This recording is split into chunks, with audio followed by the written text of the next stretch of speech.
Welcome to the symbolic lodge of conversation, where consciousness and curiosity interweave into discussion. This is All Square Podcast. I'm your host, R.L. Franks. Joining with me today is one of our newer fellow crafts of Rubicon Lodge, my home lodge in Waterville, Ohio. I would love to introduce you to this young Mason whose entrepreneurial mindset is really changing the game in the world of shear sharpening. Ladies and gentlemen, I want to introduce you to Brother Tom Scott. Tom, how are you doing today? Fantastic. How are you, Rob? I'm doing quite well, Tom. Tom, how long have you been in the fraternity? Shy of a year. Just shy of a year. I think it'll be October of this year would be our 1 year anniversary. Excellent. Right, Mike? We started the same time. Yeah. I think it was October. Yeah. Cool. I know you and Brother Lou, who is working the behind the scenes stuff. He's here with us in the room. That you guys have joined this path and this journey relatively at the same time on the same day. Is that correct? Yeah. Cool. We both went through our entered apprentice on the same day, and then he got his fellow craft about a month and a half before I was able to get my day scheduled. But we are about on pace right now to hit Master Mason at the same time. It's going to be nice. It is nice. It's nice to see your guys' journeys as you guys go together in this. Now, with that, before we go into like all the masonry stuff, everybody wants to kind of know a little bit about you. So tell me about, life in Toledo, Ohio. Oh man, I've always been here. Tried leaving, it didn't work out. How so?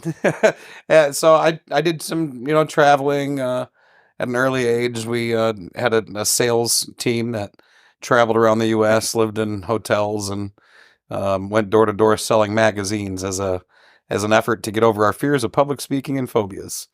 Actually, it really was a job to sell magazines, but the sales pitch was to help kids get over those fears and potentially earn some extra money for their books in college and so on. So magazines, you say? Yeah, it was a blast. It was short-lived, but it was fun.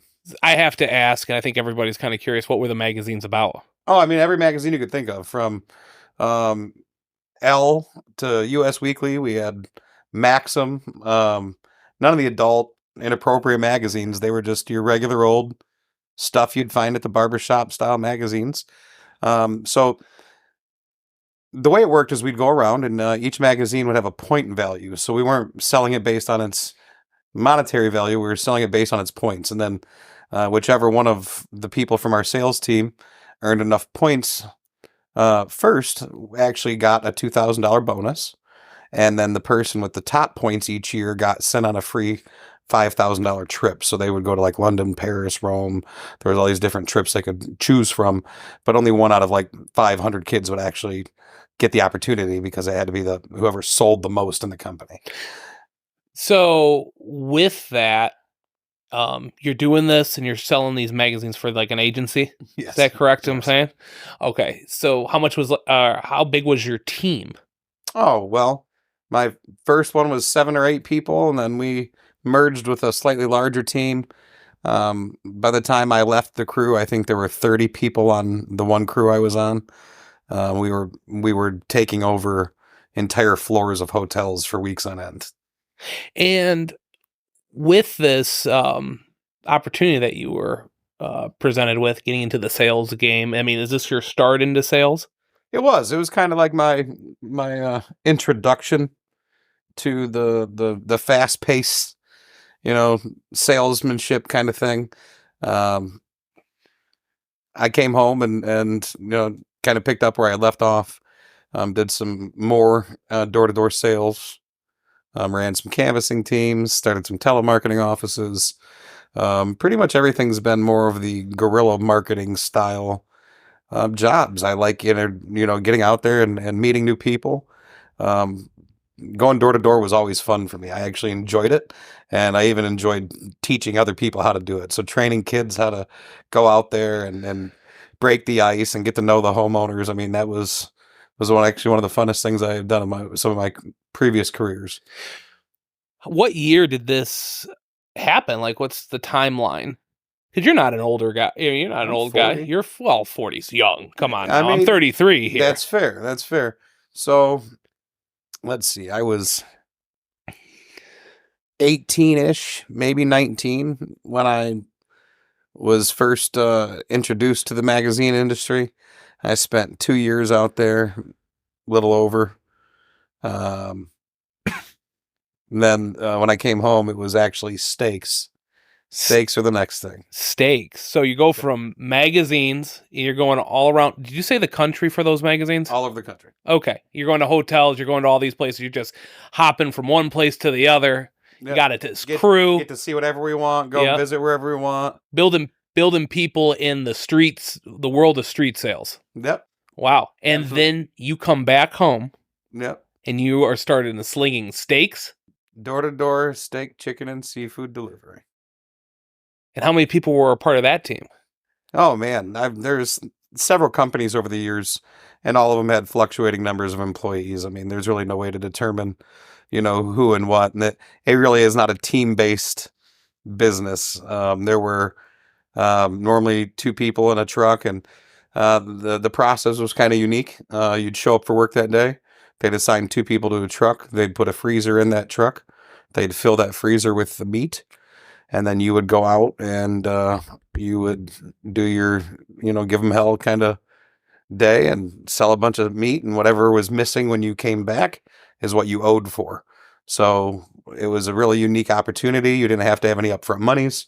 I covered my own gas at the beginning of my day, filled the truck with gas, and then I'd just pick how far out I'm going and start introducing myself to people and offering them a good opportunity. So this sales has been in your blood since early on. Were you always a social person, outgoing? Yeah, I think so. I definitely need my my downtime to I don't know, to kind of revive, to Recharge. regenerate. Yeah, recharge my my batteries, because as sociable as I am, I don't know. I don't really get the energy from being around big crowds. You know what I mean? So it's a really weird dynamic. And the older I get, the less time I have to enjoy doing it. So yeah, I used to be able to do 14, 15-hour shifts where I could, I was always very outgoing, charismatic, at the top of my game. Now I'm pretty much in a good mood for about 4 hours a day. Come 12 o'clock, maybe 1 at the latest, I'm pretty much done with people. I don't want to do it anymore. I get it. You're a young man. You have I've known you for over the year, and I'll get into in a moment how we actually met. But you have a young family. You have a little girl named Piper. Yep. And you have your lovely wife. But also you have a son on the way? Yeah, so we have the daughter, Piper. She is just turned 9. And then our son on the way, his name is Graham. And, obviously with a 9-year gap, it is definitely something we weren't prepared for. It was kind of a surprise. No mistake, but certainly a surprise. Well, good for you, man. I'm so happy for that for you. Is this going to be the last one, you think? Damn well better be. No, that's awesome. If she gets herself pregnant a 3rd time, I'm out of here. An Irish goodbye. That's right. That's right. Well, I'll call you in a couple of years, see how things are going.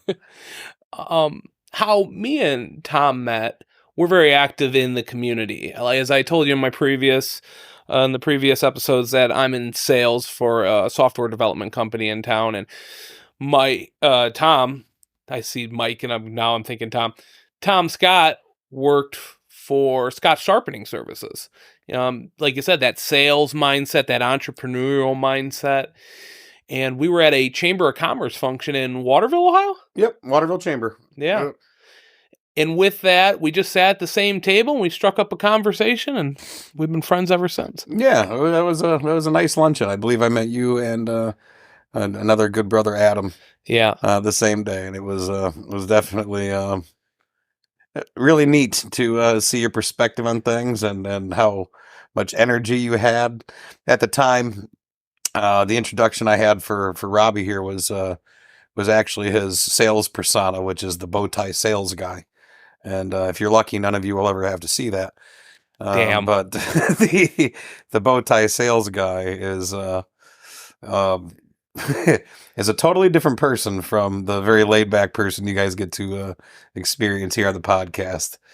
Hey, you have to make it memorable for clients. You got to make sure you're standing up out of the people pile of all these other salespeople. So yeah, I do portray at the software development company, the bow tie sales guy. And it's wonderful. I'm not taking away from it by any means.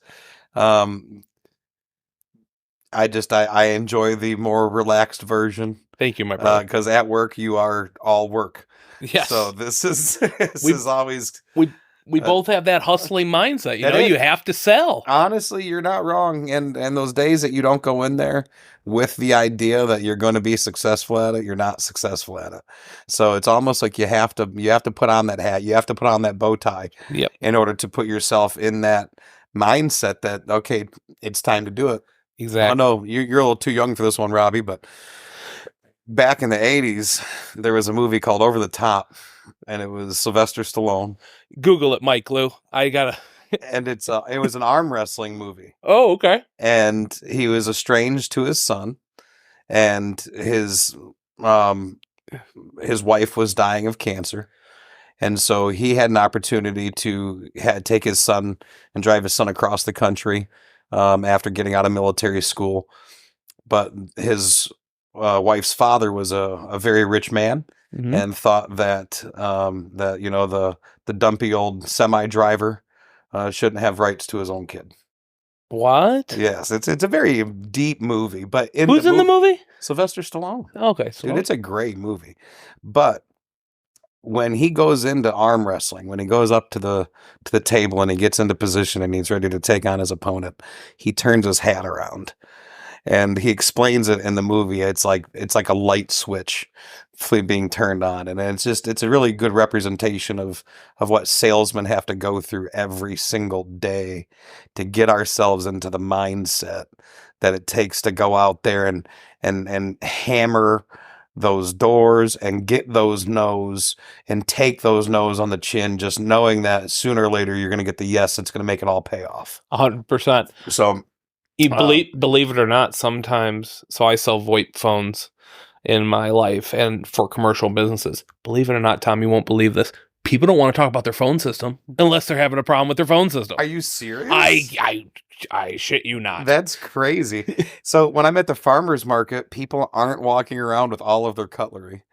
I know that sounds weird, but like hundreds of people walk by on a Saturday and none of them have their bag full of their knives. I'm like, this is just not right. Let's go into that. It's not the America I want to live in. Exactly. Let's go into that for a minute. So just to give some perspective to the audience watching this, your business is Scott Sharpening Service. Yeah. So it started out with knives. Mm-hmm. Lots of private knife makers will offer free sharpening if you send them the knife. And I learned really quickly that if you spend a certain amount of money on a knife, you're not going to package it up and mail it out. It's not going to happen. So I started to sharpen my own knives because I had a very expensive collection of knives, like some in the $1,000 range for a single pocket knife. So, I mean, when you get into that price range, it becomes art. It's not even really a knife anymore. It's more like pocket jewelry. So I started learning how to sharpen those on my own. And then I had a friend offer me some money to do his. And then another friend offered me some money to do his. And that friend was a firefighter. And he instantly went on a private page of firefighters. And the next day I got 100 phone calls of people that wanted their knives sharpened. And he basically created a business, a paying platform for my business. He'd monetized it overnight. And then a lot of the other common household goods are very easy to sharpen. I mean, if you can do a knife, you can do almost anything else that you can come across in your kitchen.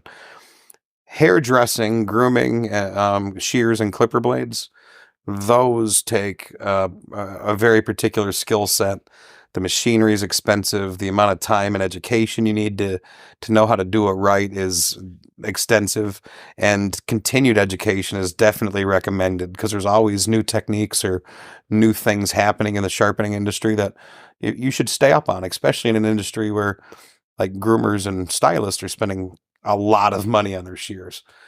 So what started out as, a pocket knife business has grown into me being the only registered shear sharpener in a little over 150 miles based on 2 different training databases that I'm part of.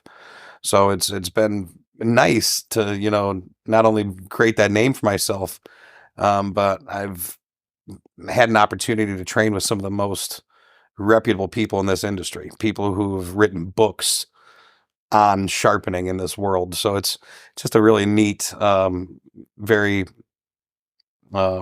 particular market to be in. You know what I'm saying? Niche, very niche market. Of course, of course. So explain to us a little bit about the setup process. Like when you're about to sharpen a knife, cutlery for a house.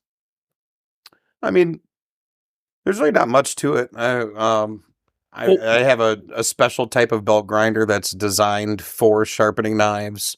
The biggest difference between the belt grinder I use and something you can buy at Harbor Freight is the fact that mine's variable speed. I can control the pace of the belt, which is going to control the friction on the blade, and it's going to control on how hot that blade gets, how much metal is removed. So there's a small science down to it when and it's an expensive science because abrasives are getting more and more expensive on a daily basis. What started out as 50 cents a belt now costs me $3.50 a belt, and it's only been 8 years. So the inflation rate on this market is absolutely ridiculous. Wow. But that being said, I basic cutlery just needs to be functional. And unless you get into some really high-end Japanese style cutlery that has really, really fine, tight, degrees on it, 600 grit on the average house knife is going to make it so sharp most people are scared to use it. So that's, I don't have to do much to bring back a chef knife and make it usable again. I had the pleasure of going to one of these Thursday morning networking groups. And during that, each week there's a guest speaker. And instead of listening to a 10, 15-minute presentation, I actually had the pleasure to see Scott at work inside a local breakfast restaurant. He has his little machine and the diamond pads they're called, right? What did I sharpen that day? Because I've done 2. You were doing shears. I was doing like shears. You had some hairdressers come in and they bring in bags of this stuff in, and he's just sitting there whittling. I guess I would say whittling away at these things. And so shears are a different monster altogether. A hairdressing shear has technical components in it that you wouldn't even imagine. There's the parts that are flat that look like they're touching that are actually not even creating contact when the blades are closed. When you think a normal pair of shears are closed, it's 2 pieces of metal laying up against each other. Hairdressing shears actually have a hollow grind out of the center, and the only part that makes contact is the cutting edge. So it's just little things like that you might not know about a shear that make it, you know what I'm saying, so very particular. So when I'm sharpening a hairdressing or a grooming shear, my process, my setup, my work environment is exponentially different than when I'm doing a knife. I mean, I can do a knife in my sleep now. I can do shears in my sleep now too. But, arguably one is, the 101 in the training in the sharpening industry, and the other one's the your 10,000 course. It's your far superior than your basic, knife sharpening situation. So my setup, I try to be a little more tidy. There's small parts you don't want to lose, that kind of thing. Sure. It's more of a pain in the butt than anything, Rob. I'm gonna be honest. How so? It's very lucrative, but it's tedious, and these girls spend almost $1,000 on a single pair of shears. If you make one mistake, if you accidentally take the shiny off of this shear in the wrong spot, you'll ruin it. So let's go into that. Let's go into that for a minute. And let's talk about the metal that's used. I mean, surely there's different grades of the metal Absolutely. that would, what do shear sharpeners use? What's considered a great metal in that industry for maybe cutlery? We've talked in the past, and maybe you can enlighten also about, that the old school silver cutlery that people used to have back in the day. And yeah, just go into that, the So, quality. so that actually, yeah, that came up recently in one of our conversations. Was somebody having potentially having some silverware they may have wanted sharpened, and I was thinking to myself, like, not only have I never been presented the opportunity, being someone who's like, you know, addicted to silver, I'm thinking, man, I would never let anybody grind on silver. I mean, because that's weight value, silver, raw silver. That's just it didn't seem very logical. So I dug into it, and most of the traditional silver that people had, the rich people had, were sterling, which weren't pure as it gets, but still, you would probably want to have that hammered by a jeweler as opposed to having me grind new edges with. Um, the I don't know. The quality of steels range, you could argue. I mean, gosh, don't fill a room with people who collect knives and ask what the best steel is, because you're gonna have Well, 10 people with 10 opinions. Well, you talk about the Damascus Oh, steel. So, yeah, yeah, tell us we can about get into that that. quality. You hear about that often, the rainbow effect. I think that's what it's called. I'm So a that's in. novice. So yeah, I'll clarify. So Damascus being two grades of high and or low carbon steels. They are put together in different layers, and then as they're drawn out and thinned out, those layers, they come to the surface, but they're not visible. So they actually etch these knives. They dip them into an acid and for just a quick, a couple seconds, and then they pull it out. The more high carbon steel was more affected by the acid, and it creates darker lines. You can see those layers showing up through the dark. So Damascus is a great product that's used on the higher end pocket knives. It's not cheap. A good billet will run you 70 to $100, and then you got to still get your shape out of that. So it's normally used in a higher end product. The rainbow effect you're actually referring to is called a product called Damascus. It's not very popular in the common world. Mostly, you only see it in the very high end knife collecting world. Damascus is the same thing as Damascus in its construction form, but it's actually using two grades of titanium instead of two grades of carbon steel. And then that titanium is anodized. And when titanium is anodized, it takes on different rainbow colors based on the voltage. Wow. So by having two different grades of titanium layered through each other, one voltage could change each one a different color. So Like darker or one lighter? could be purple, one could be blue. I mean, it could be It's vastly different in color. Is it depending on where they get I want to say, ore, the metal, No, that the color can titanium. change, or? Titanium has different grades. Okay. Titanium has a singular process of creating titanium. No matter what country it comes from or who puts it together, what it comes down to is just taking two separate grades of titanium, layering them, drawing them out, folding it, layering it, drawing it out, the same way you do with Damascus. A little more tedious because titanium can't get to the same temperature as you can the normal steel because of its properties. So it just takes a little more energy to get the same resolve, but it's also 10 times as expensive. Like, I mean, they use Damascus for things like pocket clips and back spacers and accents on knives because a pocket clip could be worth $250 that came out of a $600 billet. So it's a very expensive material, and it's normally only used in very high end collectible items. Yeah, and I've never seen it in anything but knives. Has there been anything that, your line of work that you won't do besides like that traditional silverware cutlery? Is there any Oh other yeah, thing? pinking shears. What's pinking shears? They're used mainly by uh It's pinking shears? pinking. Yep, Pinking, pinking okay. shears. Yeah, they are. Tailors are pretty much the only place I see them. Dressmakers, that kind of thing. They basically the blades have triangle teeth on them. Okay. So when they cut the fabric, they leave a triangled taper on the edge, which I don't know if it prevents fraying or what its actual intent or goal is, but apparently it's, sought after by people who make clothing, and they always want them sharpened, and they have a very poor success rate. And honestly, I only know like 3 or 4 sharpeners who even say yes to them. So I've attempted them in the past. I haven't gotten I haven't gotten the result I was looking for. And if I don't charge people. I don't like taking people's money, and especially if I haven't earned it.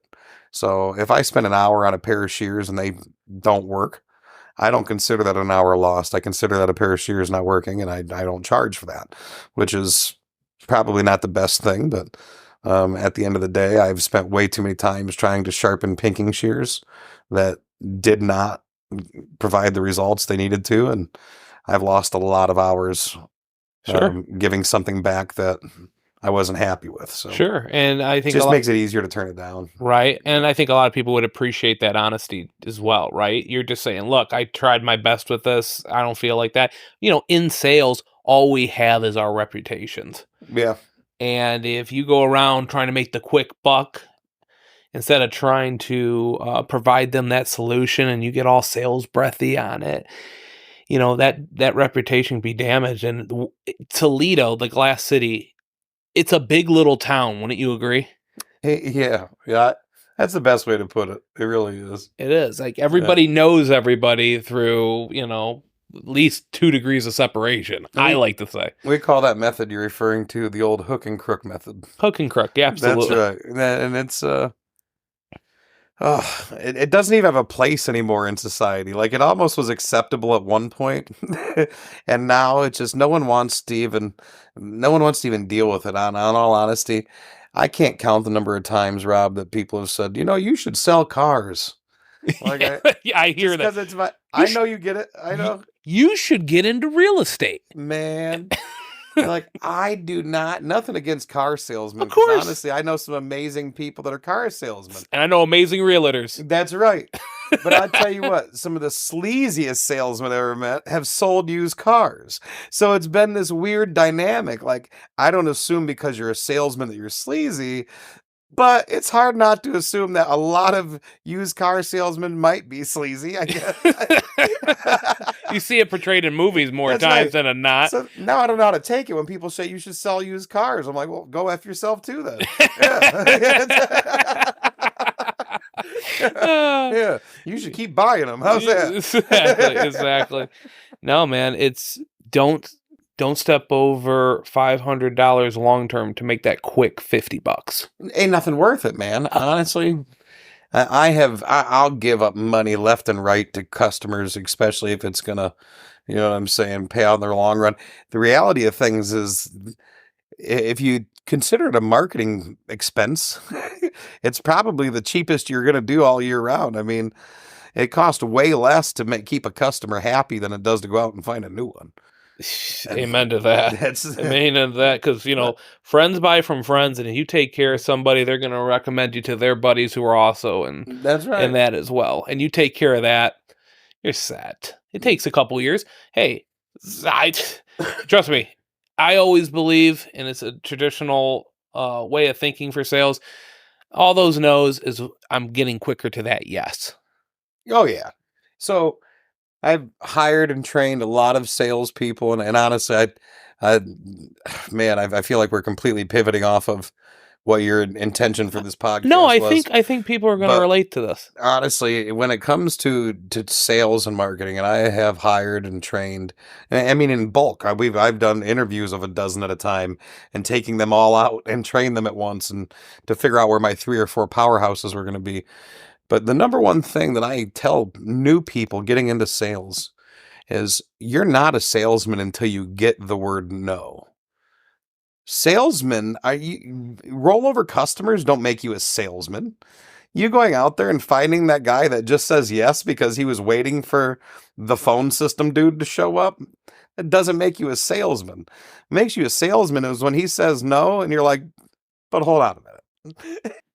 I'll come back. I'm fine. Hey, I get it. Not now. You're busy. I'm going to put you on the calendar for 2 weeks. That's right. That's right. You know what I mean? So it just...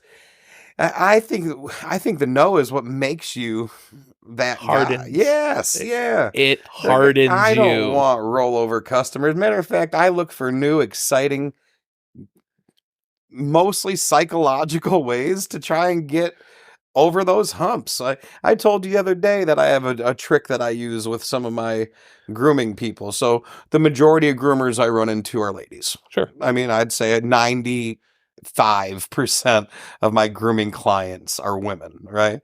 And not that it matters, but what do all women love? What do all people love? Chocolate. Oh, yes. Chocolate. And everybody loves chocolate. So I'm so used to shutting people down that come in and try to sell me things because I'm just automatically, I don't even want to hear what they have to say. You know what I'm saying? I got stuff going on. I'm busy. Leave me alone. So I said, light bulb moment. I started going and buying a bag of Hershey's, and then every day I take that out with me on my sales calls, and I walk in and I have 4 or 5 mini Hershey bars in my hand, a little variety of them, and a business card. I'm just bringing in a couple treats, and I hand them directly to the girl that's already conditioned to tell me no. Those are for her. I don't care if there's kids running around. I don't care if there's a boss standing 5 feet behind her. Those treats are for her. Like, I just brought you a few treats and one of my business cards. I'll be in touch. That's right. Hey, I know you're busy. Right. I know you're busy. I just want to introduce myself. You're obviously the person in charge around here. Blow up their ego a little bit, give them a little bit of candy. And honestly, I'd say a good 40% of them catch me before I make it to my car and want to ask more about my sharpening service. At least inquire on pricing. Find out what my turnaround time is. Do I do it on site? How long is it going to take to get it done? Can I do anything right now while I'm on the spot? I mean, all of those questions all at once. And it really has paid dividends by just, approaching it differently. Because a lot of the times those gatekeepers, those people that are sitting there at that counter, they know it's their job to say no. Even if their boss has never said, don't put me in front of anybody I don't want to be in front of, they know that they're not supposed to, right? Yeah. It doesn't even have to be verbalized. The person at the counter knows, like, my job is to stop from letting you get to Dave. Yeah. Like, all right. We've learned a lot about what you do, and I think there'll be a lot of guys out here who would want to learn more about that kind of stuff. Switching topics just a little bit. Yeah. I want to kind of get back into that brotherhood moment. And when I say the word Freemasonry, what did you think about that before we met? Oh, man. Honestly, I thought that it was more of a union than a fraternity.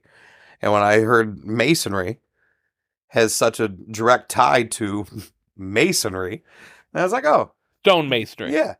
That must be for them, right? Like the local pipe fitters. I would never go and try to join the local pipe fitters. Guess why? Because it's in their name. So, yeah, when I heard Freemasonry, I'm like, well, that certainly doesn't qualify for me. Where's the free sharpenery at? I'm going to look for this club. Right. You're looking for the Sharpeners Guild. That's right. You guys are sweet, stacking stones and shit. I just want to cut them. All right. Yeah, because you don't see this Masonic fraternity advertised in the community? No. And honestly, until meeting somebody passionate about it, um, you never really get the opportunity, because I've met Masons over the years. I've been related to them, or at least maybe some of the faux Masons, who like to wear the jewelry and represent, but none of them have even ever spoken on it before. So you had a fire about you when you spoke about Masonry. You spoke about Masonry with such passion. I wanted to learn more because it was the first time that it was presented to me with any kind of excitement. And then being told in the same breath that I didn't have to be a Mason to be a member, I was like, oh, wait a minute. Now we actually have something to talk about. A stonemason. Because now it's, a stonemason, exactly. Thanks. Because now it actually sounds like something that I'm eligible for. Yeah. And you have such a passion for it, and the things that you're saying are, right in line with, what I'm looking for at my ripe age of 40. Yeah. Right. I mean, walk us down kind of like how that conversation was, because we've talked about this in episodes after episodes. Masonry doesn't solicitate membership. Also, the fraternity has not done the best job to be able to say how to become a Mason. We talked about last episode about to be one, ask one. But if you don't know, you don't know what you don't know. Right. And if you don't know that you're even eligible, you wouldn't know to ask, or that it was even appropriate to ask. You know what I mean? And without getting into too much detail, I don't want to, sour the mood of this joyous podcast, but I went through some life-altering things back in 2007, May 24th to be exact, and it was something that just, I would never wish upon any other living human being. And it made me refocus a lot of my priorities. I went from somebody who was doing a lot of couch surfing. The steak job I mentioned was a fast-paced job, got paid daily. I mean, I was a young man at 22 years old making $700-800 a day in cash, and I wasn't a drug dealer. Thanks for the clarification. I mean, but it was the hustle. Right. And I've always loved that kind of thing. A lot of my jobs, even the magazine thing, we were getting paid cash daily, and we were living in hotels, traveling all over the U.S. I mean, the perks couldn't have gotten any better for me at 19 years old, right? But yeah, at 24, something that just should have never happened, and then I realized that I was hanging out with the wrong people, and I was making the wrong decisions, and I was going down the wrong path, and just to clarify a little bit, that I was in a situation where someone lost their life, and any person in the room literally could have been the victim because it was someone playing with a gun. Wow. And I was 6 inches away from the person who pulled the trigger, and it just happened to be that he aimed it. An accidental? May I ask if I don't? He was playing with it. It was accidental, but being young and inexperienced with guns, he didn't realize that it was loaded and no safety, and he was expecting it to make a click, and instead it made a bang. The thing is I'll never ever quit being thankful that he didn't put the gun at my head, thinking that he was playing with me. You know what I'm saying? Sure. So it was one of those, just one of those eye-opening experiences, man. Yeah, you had the signs. All the signs must have aligned. I mean, it had to be a spiritual. I would, lack of a better word, I would say like a spiritual renaissance inside you. It was, and the signs were pointing like, "Hey, I got to make a change." Is that a fair assessment? Oh, absolutely. So I instantly found work that would keep me from socializing with a lot of people. I found myself wanting to spend more time at home than out in public. Lots of, just removing myself from society and whole, like, just because I was safest. I found my safe place, and I happened to be in a house with video games. Right. And I could still make money. So I'm like, you know what I mean? So like, why do I need to worry? But then I started to hate that part of life. Like, I'm just stuck in these four walls all the time, not experiencing anything, not seeing life, watching it just go by. So you go from 24 to 37, 38 years old, and you're like, man, I literally just blew 14 years. But you learn from it. You learn from those. You learn from those mistakes. You learn from those being in those positions. Absolutely. That environment shaped you. Hey, it didn't do a damn good job shaping me, Rob. I don't know if that's something we want to hang on. But you know what I'm talking about. Yeah, I do. Yeah. Yeah. No, but all of that being said, I was at a point in my life where I was starting to take on a role in my professional career where I was getting back into the professional marketing of things, which I had done in the past. I started to be more sociable and all for work-related reasons. And so when I met you, it was really a timing thing. It wasn't just a timing for hearing about the Freemasons, but I was at a point in my life where I was ready to start getting back out there and being part of life again. Mm-hmm. And you've told me, and Masons have given me an opportunity to do that. How so? The first thing is it's so accepting on day one. The brothers are so, I've only met one so far, and he'll go unnamed. If you're watching, you know who you are. That isn't the friendliest of fellas, but everybody else has been the best. It's just been wonderful, accepting, and when you're in a position where you don't want to interact with other people, a lot of it becomes because you're not knowing how you're going to be received by those people.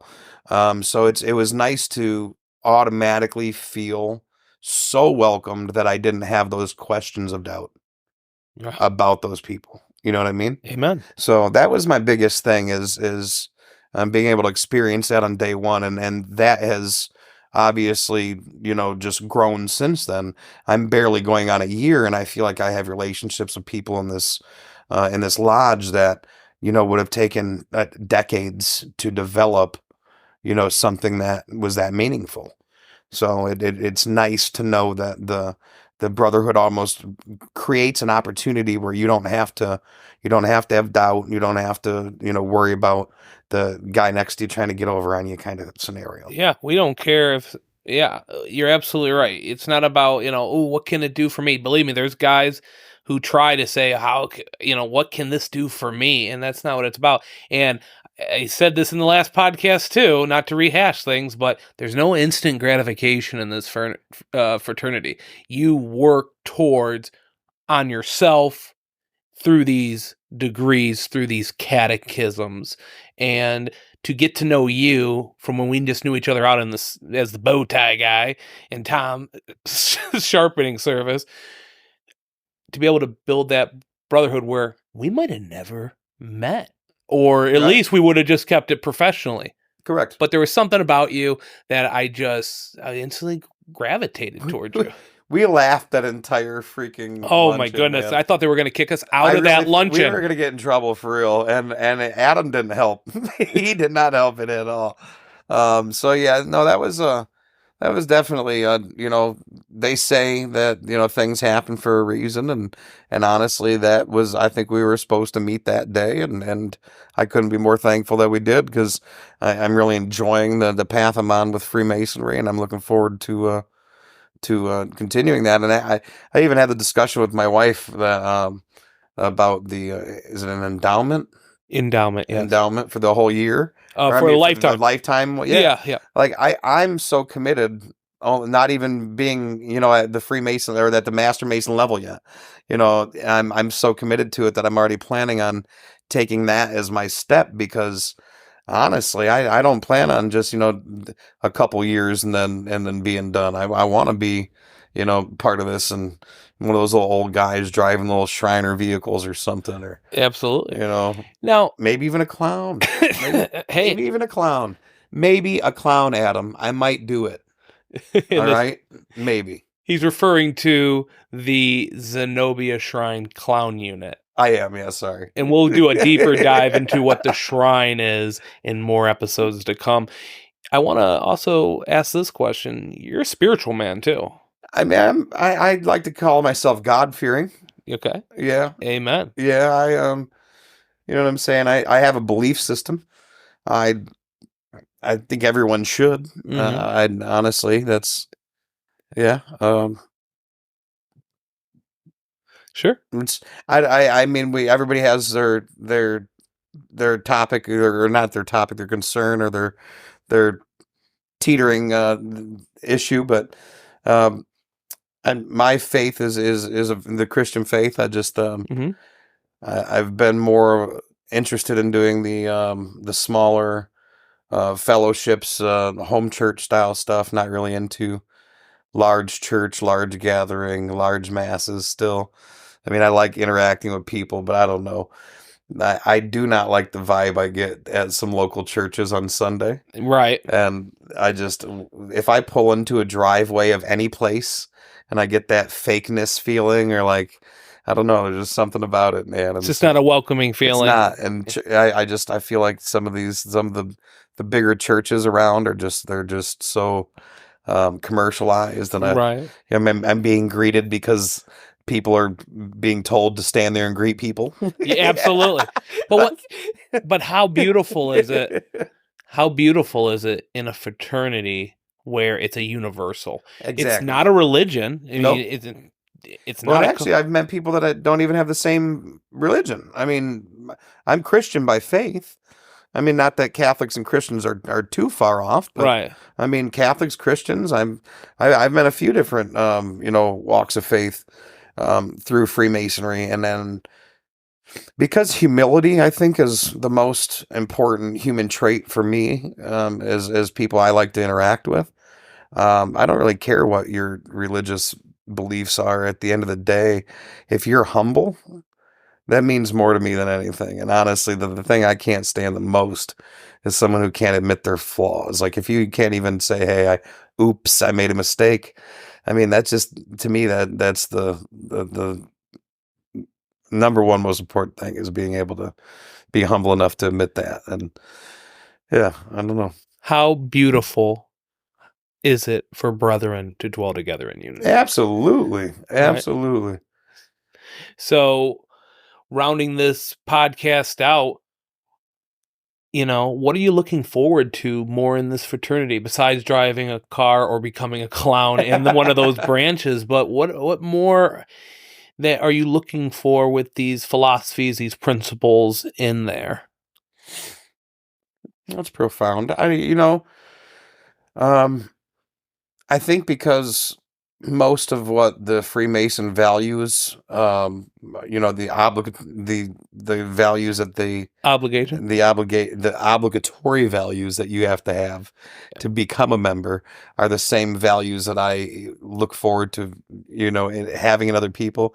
Kind of aligns, with me with the Freemasonry already, because that's what I expect from the average person as well. So, it's almost nice to just know that they're already vetting some of that for me, because the values that they expect you to have to become a member are the same thing I expect you to have to break bread with me in any scenario. So I think that's the best thing about it, and the thing I look forward to the most is I know that I'm going to meet hundreds of amazing people throughout this fraternity. And all of them are going to share those same qualities. And, outside of somebody that might have like a little bit of a little jersey to them or whatever, um, Yeah. I think that everybody's been wonderful so far. I haven't met anybody that's really been, rude or hasn't been in line with those values. Anybody who calls themselves a Mason should welcome anybody from wherever they come from in this fraternity. And I'm Correct. so excited. And I have to say this. I am so honored, just like I am with Brother Lou, that I'm your mentor in this as well. And you guys have been coming through together. Oh yeah, it's been a blast, and I like to say I can speak for both of us, but even just for myself, I know that I appreciate it, knowing that there's somebody who that I can kind of lean on when it comes to having those questions about Freemasonry. Because there's still a lot of unanswered things, and you guys still haven't told me all the secrets of how to live forever and stuff like that. So, Well, yeah, continue. So no, it's nice to have a mentor, and honestly, one thing that I hope I'm not giving too much away, but being candid, there's obviously some text that we have to memorize through the Catechism, different stages, right? Your examination catechism. book. So it's comforting for me to know that there are people in my age demographic or even close that are going through those traditional paces and learning all those things. Because I was surprised to find out how many people made it through the Master Masons having not went that traditional route. Of course. So it's nice to have, someone that I can lean on, because I kind of want to do it the traditional way, so I get the most out of it. And I'll give a point of clarification for that. I was trying to be candid. No, that's So fine. thank you. And it's totally fine. So we talked about the catechisms and exams. In Ohio Freemasonry, not lately, over the last couple of years, things change, and each years, depending on who's the head of the state, does different requirements to be a Mason. But there's always something called the traditional exam or the traditional catechism, where you have to learn that dialogue and work with your craftsmen. There's also been, over the last couple of years, one-day classes where men who may not have the best memory retention or just didn't have the time, they could be made a Mason in one day. Ohio Masonry is not doing that this year, and they're not doing that for the next couple years, because we were doing it so much, and guys wanted to go back to that. So there was many different routes to become a Mason in there, and you had the choice. It's going back to where guys our age want to get back to the traditional examination. So. And absolutely not taking anything away from any of the amazing Masons who did the one-day option, because honestly, there was a few times as I was going through the process that I was like, maybe I should just go ahead and take that one-day option. So I totally get it, but it's still. I don't think if I didn't have you to actually be able to lean on for the sake of learning it, I probably would have folded sooner, or just joined in with the notion that I was going to take that quick route, because it is a process. But I think that at the end of the day, that what you get out of the process, it's just like Freemasonry as a whole body. What you put in is what you get out, right? Amen. So, going this route, I don't think it's going to shortchange anything for me. I think it's just going to make things even a little more exciting along the way. Thank you. Yeah. We're all brothers on the level. Right. Tom, I can't thank you enough for just your time to be able to talk to you today and give your journey. That's the point of this podcast, is to hear from brethren from all walks of life. Any last words you want to say? Just edit out some of the crap, because I just feel like I might have said some things I didn't need to say. Sorry about that. Ixnay, the urjayze thing. Will you stop? Tom. No, we're good. I honestly, I just want to say thanks for having me on. This was kind of impromptu. Most of you may not realize, but I was invited over for cigars, and then they set me in this chair and put a microphone in front of me. Bait and switch. The old crooked. And all of a sudden, they have their third episode for their All Square podcast, and I'm sitting over here like, can I get that pop now? So, it's been fun. It really has. Thanks for having me. It really has. That's Tom Scott. We have Michael Liu in the room.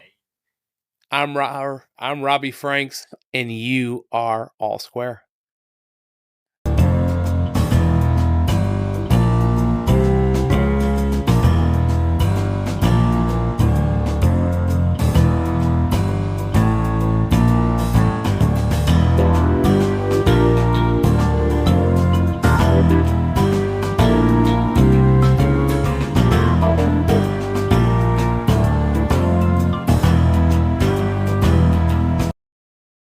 Hey, R.L. Franks here. Thanks again for watching today's episode. Don't forget to like and subscribe. Also, if you believe someone can benefit from the message that we provided on today's podcast, send it over to them. You may inspire them.